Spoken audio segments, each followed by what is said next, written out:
Where are you going?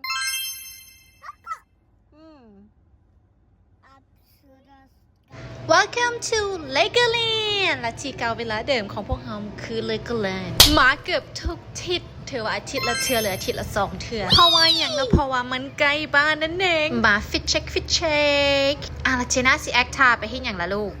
สำหรับแดดในมื้อนี้ค่ะเปียงป้าขาดบ่ได้ก็คือกันแดดนั่นเองเนาะเพราะแดดแฮงเวอร์มื้อนี้เฮามาเป็นวันพุธปกติวันพุธจะบ่ค่อยมีคนหลายเนาะแต่ว่ามื้อนี้นะคนบักหลายเพราะฉะนั้นก็คือสิบ่ได้ลินอย่างหลายเนาะเพราะว่าค้านถ่าคิววังกี้ก็แอบเห็นรถสกูบัส2คันจอดอยู่ทางหน้าเด็กน้อยก็คือสิหลายบ่ให้ว่าเลย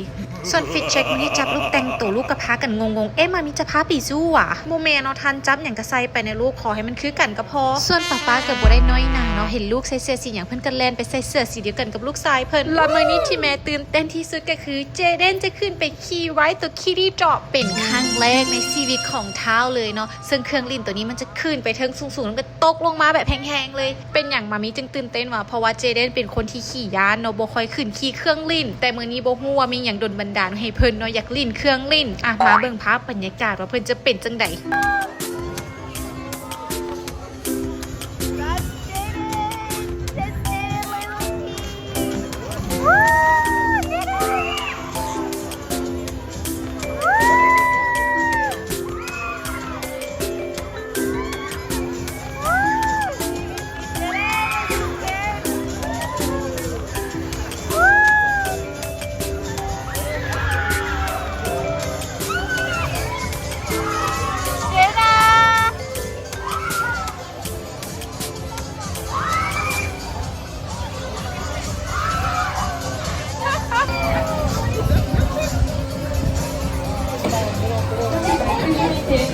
How is it? Good?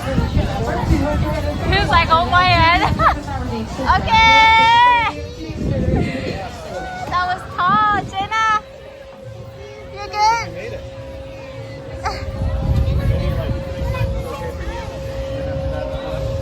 How is it, Jaden?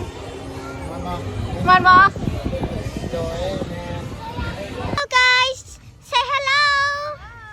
We're Legoland Arizona. We're Legoland right now. We're Legoland California.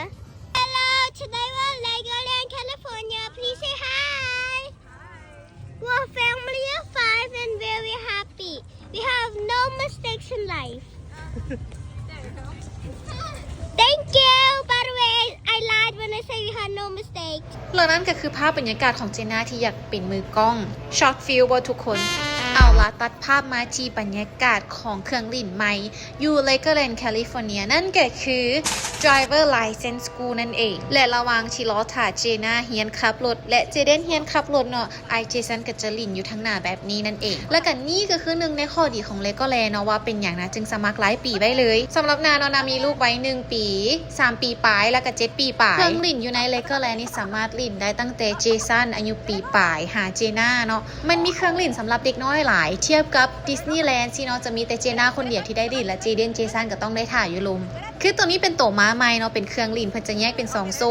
ซนนึงสำหรับเด็กน้อยเฉพาะเจเดนและอีกโซนนึงเฉพาะของเจน่าเนาะอาจจะเป็นของคุณยายมาอีกน้อยนึงอันนี้ค่ะเจ้าจะปล่อยให้เด็กน้อยเหยียบเบรกเหยียบคันเร่งเองเนาะก็บ่แปลกเราจะตำซ่ากันแบบนี้เนาะเพราะต่างฝ่ายต่างขับรถก็บ่เป็นจักคนเลยสุดท้ายก็ยังบ่ทันอ้อมรอบนึงสุดท้ายก็หมดและตัดภาพมาที่ของเจน่าอีกฝากนึงอันนี้ก็คือการเนาะปล่อยให้ขับรถเองคือกันเดินมันก็จะกว้างขึ้นกับบ่ได้ต่างอย่างจากของเจเดนหลายเนาะก็ตามซากกันคือกันหั่นแหละมันก็น่าฮักอยู่ที่ว่าแล้วค่ะเจ้าจะมีบัตรให้แบบนี้เป็นบัตรแปลว่า driver license ของแคลิฟอร์เนียสามารถขับรถได้แล้วอย่างประมาณนี้ license ปลอมนะทุกคนและภาพต่อไปนี้ก็คือจะเป็นภาพของเจสันที่เบื่อหน่ายเซ็งกับชีวิตที่สุดเลยเนาะระหว่างที่นางรอถ่าอ้ายกับเอื้อยเพิ่นไปลินเครื่องลินตัว pirate ตัวนั้นนางก็จะมาปินหลังเจสันใส่ตัว water park เนาะเพราะว่าเจสันเห็นน้ำบ่ได้เนาะให้อยากลงไปลินน้ำตลอดแต่มื้อนี้เฮาบ่ได้มีเวลาขนาดนั้นเนาะอีกอย่างคนกะหลายอีกเฮาฟ้าวมาลินฟ้าวเมื่อ